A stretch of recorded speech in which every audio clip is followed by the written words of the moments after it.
ದೇವರ ಪರಿಶುದ್ಧ ನಾಮಕ್ಕೆ ಸ್ತೋತ್ರವಾಗಲಿ. ಈ ದಿನದ ವಾಕ್ಯ ಯೆಶಾಯನ ಪ್ರವಾದನೆಯ ಗ್ರಂಥ 66ನೇ ಅಧ್ಯಾಯ 13ನೇ ವಚನ.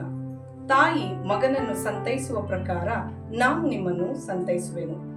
ದೇವರು ನಮ್ಮನ್ನು ತಾಯಿಯಂತೆ ಸಂತೈಸುವವರಾಗಿದ್ದಾರೆ. ನಮ್ಮ ಕಷ್ಟ ನಷ್ಟಗಳಲ್ಲಿ ಆಗಿರಬಹುದು, ನಮ್ಮ ದುಃಖಗಳಲ್ಲಾಗಿರಬಹುದು, ಆತನು ನಮ್ಮನ್ನು ಸಂತೈಸುವ ಆತನಾಗಿದ್ದಾರೆ.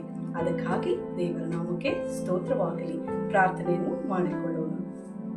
ಪರಿಶುದ್ಧನು ಪರಿಶುದ್ಧನು ಪರಿಶುದ್ಧನು ಭೂಪರಲೋಕಗಳ ಒಡೆಯನೂ ಆದ ನಮ್ಮ ಪರಮ ತಂದೆಯಾದ ದೇವರೇ, ಅಪ್ಪ, ಈ ದಿನವನ್ನು ನಮಗಾಗಿ ಒದಗಿಸಿಕೊಟ್ಟಿದ್ದೀರಿ. ಅಪ್ಪ, ನಾವು ತಂದೆಯಾಗಿ ತಾಯಿಯಾಗಿ ಅಪ್ಪ ನಿಮ್ಮನ್ನು ಕರ್ತನೆ ಹೊಂದಿಕೊಂಡಿದ್ದೇವೆ. ಅದಕ್ಕಾಗಿ ನಮಗೆ ಸ್ತೋತ್ರ ಕರ್ತನೆ. ಈ ದಿನವನ್ನು ಕರ್ತನೆ ನಮಗಾಗಿ ಒದಗಿಸಿಕೊಟ್ಟಿದ್ದೀರಿ. ತಾಯಿಯಂತೆ ನಮ್ಮನ್ನು ಸಂತೈಸುವ ಆತನೇ ನಿಮಗೆ ಸ್ತೋತ್ರ. ನಮ್ಮೆಲ್ಲ ವಿಜ್ಞಾಪನೆಗಳನ್ನು ನಿಮ್ಮ ಹಸ್ತಗಳಲ್ಲಿ ಒಪ್ಪಿಸಿಕೊಟ್ಟು ಯೇಸುವಿನ ನಾಮದಲ್ಲಿ ಪ್ರಾರ್ಥಿಸಬೇಡಿ ಹೊಂದಿಕೊಂಡಿದ್ದೇನೆ ಜೀವಗಳ ತಂದೆಯೇ, ಆಮೇನ್.